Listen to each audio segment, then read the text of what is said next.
আসসালামু আলাইকুম। কেমন আছেন আপনারা সবাই? আজকে আর ঘরের ভিডিও না, একটু বাইরে বেড়াতে আসছিলাম।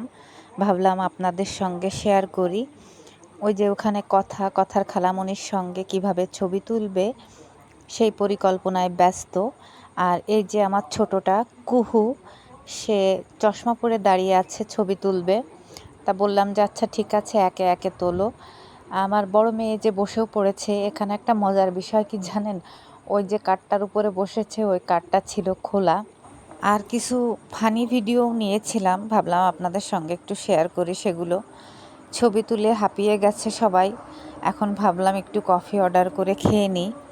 তা সবাই নদীর পাড়ে বসে অনেক গল্প করলাম, কফি খেলাম। আসলে পরিবেশটা অনেক ভালোই লাগছিল।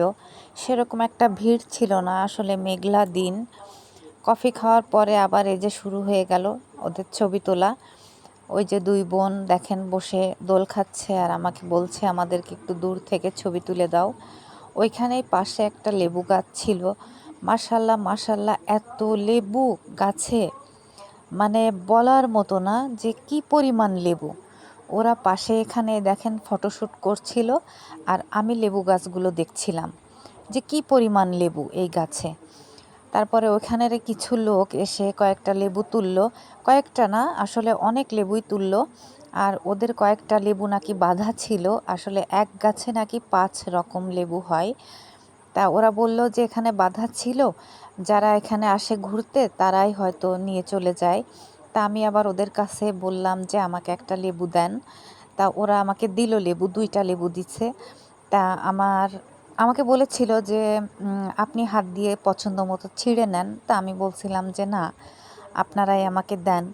তা আমার বোন আবার পরে এসে বলছে যে তোমাকে বলল নিতে হাত দিয়ে ছিঁড়ে, তা তুমি কেন নিলে না? আমি ছিঁড়ে নিয়ে আসতেছি। এই কথা বলে ও এই যে ঢুকছে লেবু নেওয়ার জন্য। আসলে ও লেবু কিন্তু খায় না, কিন্তু আসলে গাছ থেকে নিবে একটা শখের বিষয়। লেবুটা বেশি পছন্দ করে আমার কুহু। তা বলল কি আমি তুলে নিয়ে আসি, তুমি নিয়ে যেও, কুহুকে দিও। তা বললাম ঠিক আছে।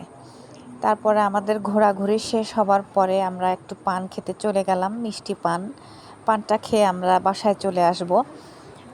আমার ভিডিওগুলো যদি আপনাদের ভালো লেগে থাকে অবশ্যই লাইক, কমেন্ট, সাবস্ক্রাইব করে আমার পাশে থাকবেন। সবাই আমাদের জন্য দোয়া করবেন। পান খাওয়ার ভেতরে আবার আমার মেয়ে বলছে যে আমরা চকলেট খাবো।